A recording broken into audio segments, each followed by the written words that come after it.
E aí pessoal, tudo bem? Bem-vindos aqui à aula 2 do canal Aleatoriedades Científicas aqui no curso de Química. Nessa aula a gente vai falar sobre concentrações e outras relações solvente e soluto. O que a gente vai precisar saber para entender bem essa aula? A gente vai ter que ter em mãos um entendimento completo do modelo atômico de Dalton. Então, se você não viu a aula 1, que é sobre atomística e modelos atômicos, eu peço o favor que você pare esse vídeo, vá lá na aula 1, assista a primeira aula 1, porque ela vai ser bastante importante para a aula de hoje. Para quem já viu a aula 1, vocês devem se lembrar que Dalton dizia que o átomo é uma esfera maciça, indivisível e indestrutível. Era o modelo mais simples e o mais limitado de átomo que a gente discutiu. E você deve provavelmente estar se perguntando, e eu espero que você esteja se perguntando, por que a gente vai usar ele, se ele é mais limitado. Primeiro de tudo, eu acho que é muito bom deixar uma coisa bem clara, que o mesmo que o modelo seja limitado, não quer dizer que ele seja errado. Quer dizer que ele só não consegue explicar várias coisas que outros modelos conseguem explicar. E no caso de concentrações, o modelo de Dalton ele é muito útil para ser explicado, porque ele é o único que não leva em consideração as cargas elétricas do átomo. O modelo de Thomson, o modelo de Rutherford e o modelo de Bohr, eles levavam em conta as cargas elétricas. E a presença de cargas elétricas dá origem às forças elétricas.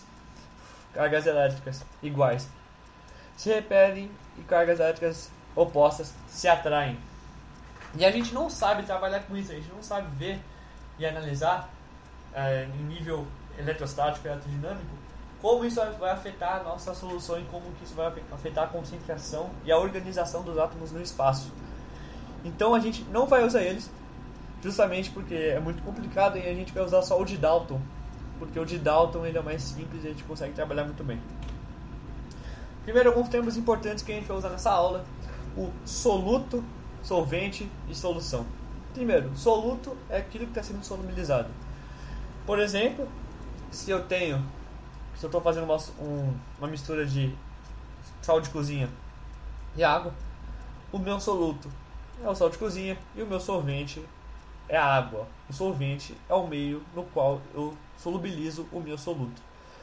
E no final, quando você consegue uma mistura homogênea, ou seja, de uma fase só, ou seja, você não tem uma separação de fases, não tem duas fases, de dois ou mais componentes, eu tenho uma solução.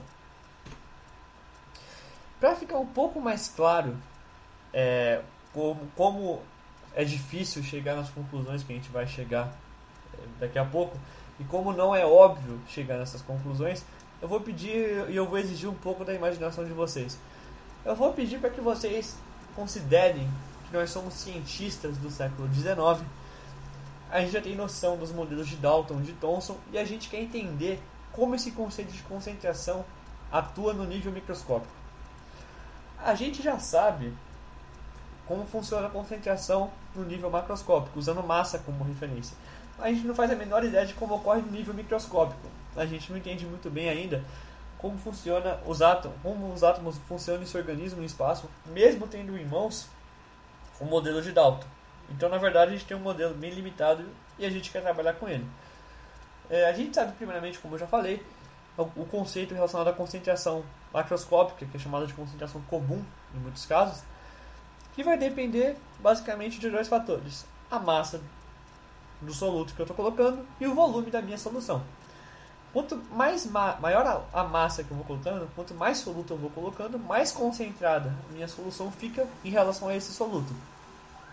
E quanto maior o volume da solução, mais diluída, por assim dizer, entre aspas, é a minha solução, menor a concentração da minha solução. Os átomos vão estar mais espalhados, a massa vai estar mais espalhada, o soluto vai estar mais espalhado, então a minha concentração diminui.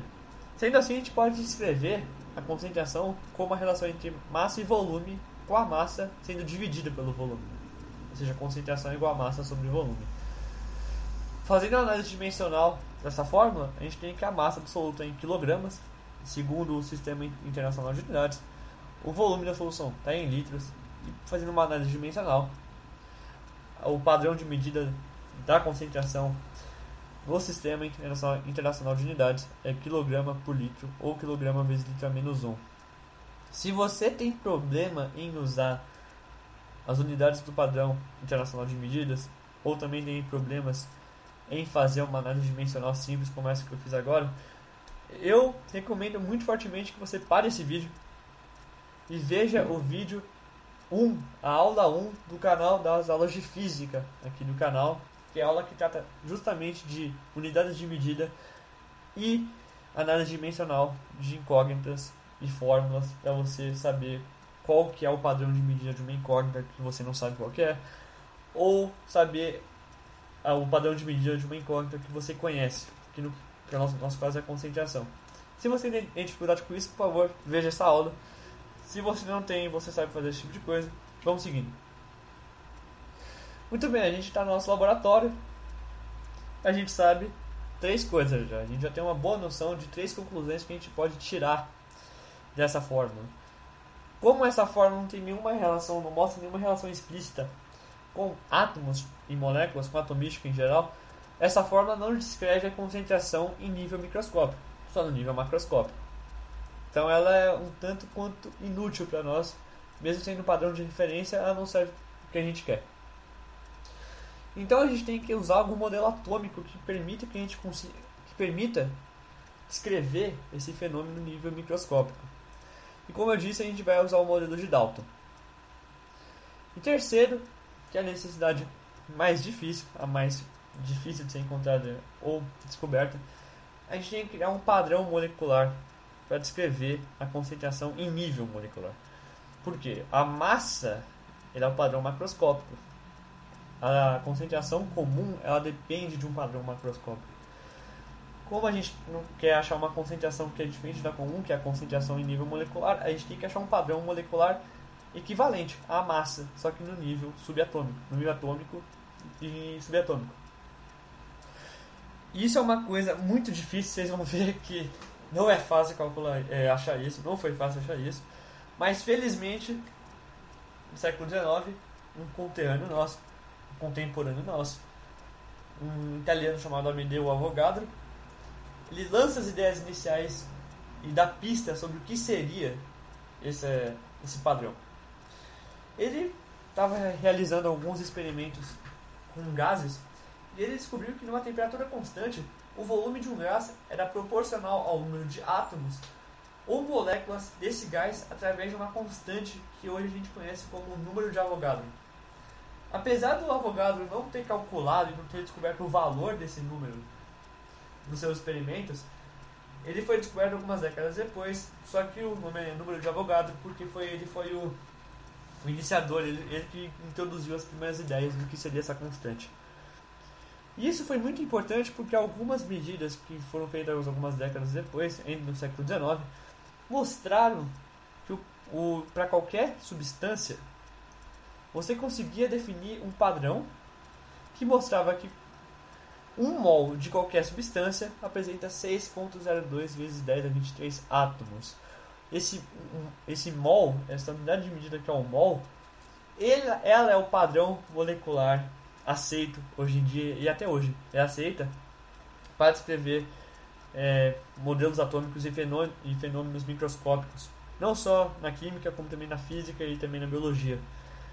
Esse mol ele vem da palavra molécula, obviamente, e ela foi adotada como padrão molecular porque, como eu disse, um mol de qualquer substância que você pense tem 6,02 vezes 10 a 23 átomos ou moléculas dessa substância. Isso já resolve uma série de problemas de nível experimental que a gente teria, porque ao invés de ter que analisar cada substância da natureza separadamente e descobrir um valor para ela, a gente tem um valor padrão que serve para todo mundo. Então a gente já tem o nosso padrão que a gente precisa.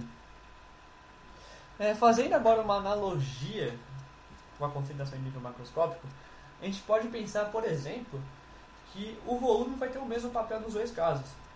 Se eu aumento o volume de uma solução nos dois casos, a concentração vai diminuir, tanto a macroscópica quanto a microscópica. E a gente sabe também que agora esse número de mols que a gente definiu é o equivalente à massa, só que no nível microscópico. Então a gente tem tudo agora para descrever uma relação matemática que descreve a concentração do nível microscópico. E essa concentração é chamada de concentração molar, ou também conhecida como molaridade, que analogamente com a concentração comum é igual ao número de mols sobre o volume.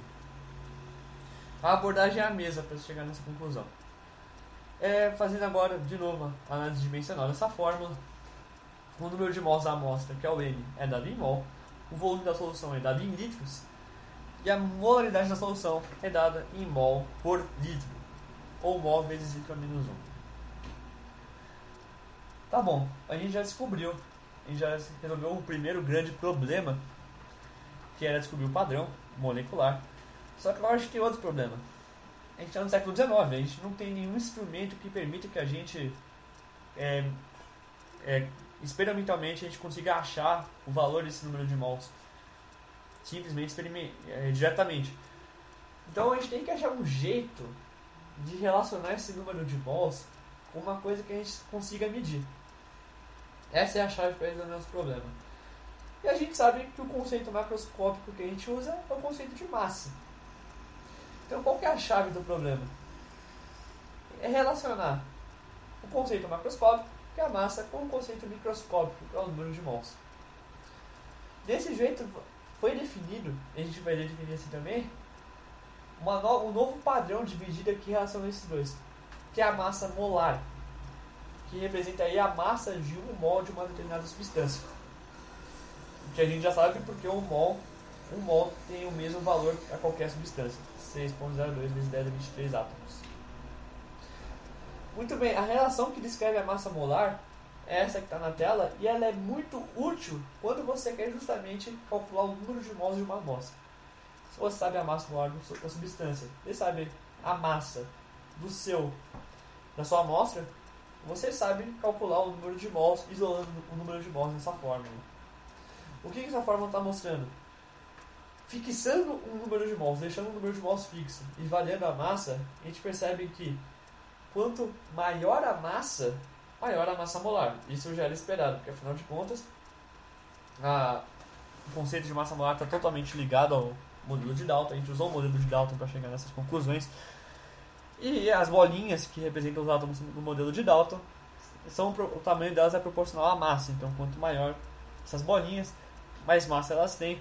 E no número de mols fixo, quanto maior a massa, quer dizer que eu tenho mais bolinhas e bolinhas mais pesadas que estão interagindo nesse meu analito ou nessa minha amostra.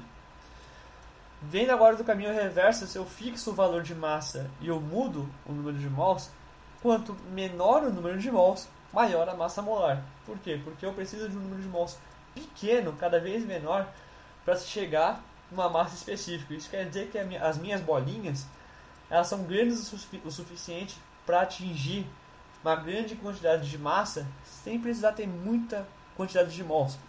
Por exemplo, para a massa molar ser 1, eu posso ter uma massa 1 e o número de mols 1 também. Ótimo, mas se eu, por exemplo, tiver um número de mols 0,5, vou ter que ter uma massa 2.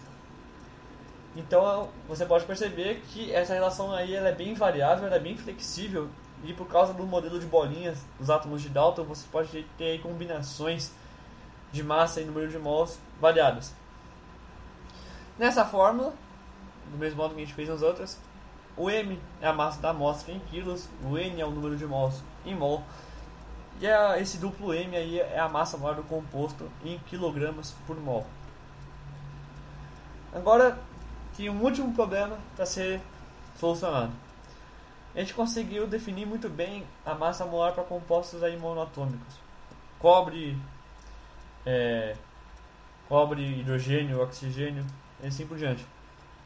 Mas o que a gente faz quando o composto não é monotômico? Ou seja, quando ele é composto por mais de um átomo. Por exemplo, a água.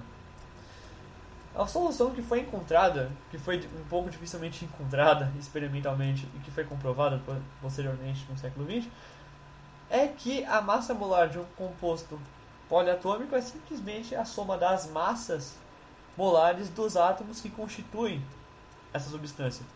No caso da água, que é o H2O. a massa molar do oxigênio é 16. A massa molar do hidrogênio é 1. Então a massa molar da água vai ser 16 mais 2, porque você tem 2 hidrogênios. Essa massa dá igual a 18. Então a massa molar da água é 18 gramas por mol. Tomando o exemplo da tela, que é o cloreto de sódio, a gente sabe que a massa do sódio é 23 gramas por mol e a massa do cloro, a massa molar do cloro é 35,4 gramas por mol. Então a massa do cloreto de sódio é igual a 23 mais 35,4, que é igual a 58,4 gramas por mol. Agora que a gente já tem todas as incógnitas e já descobriu todos os padrões necessários, a gente pode desandar a fazer relações. A primeira relação, que é considerada a mais notável, é a molalidade, ou a concentração molal, que relaciona o número de mols dividido pela massa do solvente. Essa incógnita é muito utilizada para estudar a propriedade coligativa de elementos.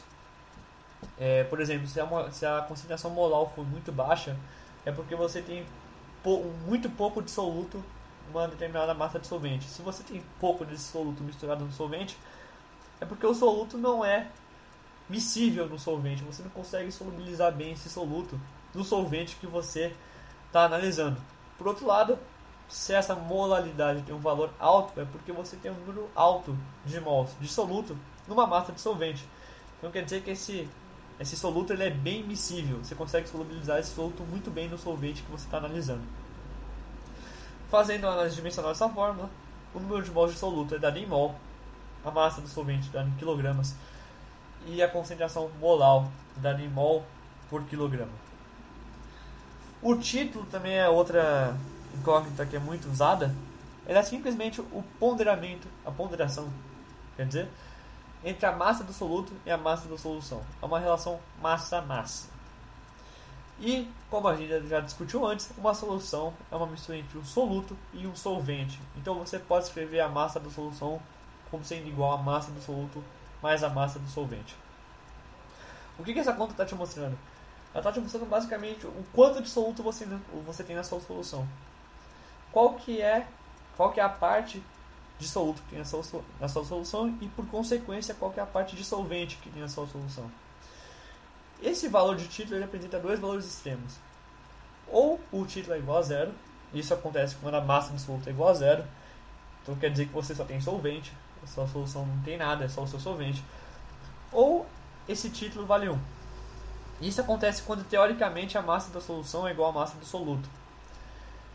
Então isso quer dizer basicamente que você só tem soluto puro, o seu soluto está totalmente puro, você não solubilizou ele ainda. E o título, como eu disse, ele varia entre esses dois intervalos e as soluções, as símbolos de título intermediárias entre esse intervalo de 0 e 1. Fazendo a análise dimensional dessa fórmula, a gente sabe que tanto a massa do soluto quanto a massa da solução é medida em quilogramas. O quilograma do numerador vai cortar com o quilograma do denominador, e com isso a gente conclui que o título ele é uma incógnita que não tem dimensão. Ele é um número adimensional, ele vai ser um valor adimensional. Percentual. Essa incógnita é simplesmente uma aplicação direta do conceito de título. Você vai ter agora em porcentagem o quanto que você tem de soluto na sua amostra. Por exemplo, se essa relação aqui da 0,3, se a relação massa de soluto por massa de solução dá igual a 3, multiplicando por 100, você tem que a porcentagem vai ser 30%. Ou seja, na sua solução 30% é soluto e os outros 70% são solvente. Porque, obviamente, a soma das porcentagens de soluto e solvente tem que dar 100% no final. Dando outro exemplo, se aquela relação desse 0,6, quando você multiplicasse por 100, que afinal é percentual por cento, essa conta daria 60%. Ou seja, você teria 60% de soluto e 40% de solvente na solução que você está analisando.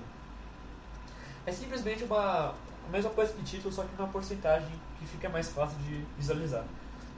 E por fim, esse percentual também pode ser expresso através de uma relação volume do soluto por volume da solução.